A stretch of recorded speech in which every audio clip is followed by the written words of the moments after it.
So in my conversation this past Saturday with Mr. Lichtefeld by text message, I pointed out to him that he and his crew had smashed a bunch of clay up here in the front yard.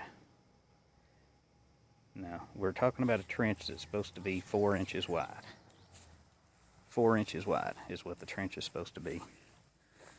There's the trench where it's caving in again already, now that they've left. Here's a common household broom. That's quite a bit wider than 4 inches, but he assured me that in our text messaging that he would remove the clay that he had smashed in the front yard and put the topsoil in the trench like it should be. I mean, on the surface, yeah, it looks like he followed through. But let's take his common household broom again and see what we've got here. Just a little bit of dust in here, and what is that? Is that clay? I believe that's clay under, I don't know, not even a 1/16 of an inch. So what we've done is we've just thrown topsoil on top of the clay that we were going to remove. And his text message said, yeah, I'll remove it.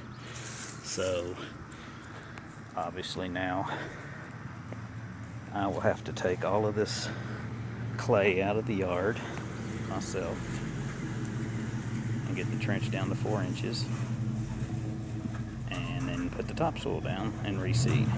So I figure that's probably, for me, I'm guessing 4 or 5 hours worth of work to get that trench cleaned up right there, because I'm one person, not a crew of 4 or 5, whatever he's got. But anyway, that's what I've got ahead of me.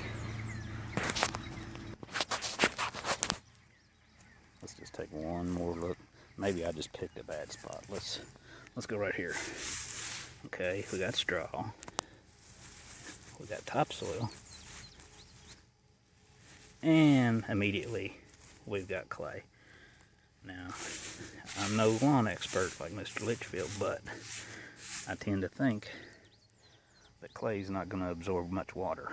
So I think what's going to happen is any part of this trench that's out here that's under clay right now, when it rains and water runs down the hill, it's going to just skim right over there and continue on down behind that tree where it has been, and end up in the well underneath that window where it has been. You can see the hose running out in the yard where we've had to pump it out. But I mean, that is not, in my opinion, removing the clay like he said he would and putting topsoil in the trench. I mean, as you can see, this trench it's already fallen in. Look, I mean, there's one step and it squishes.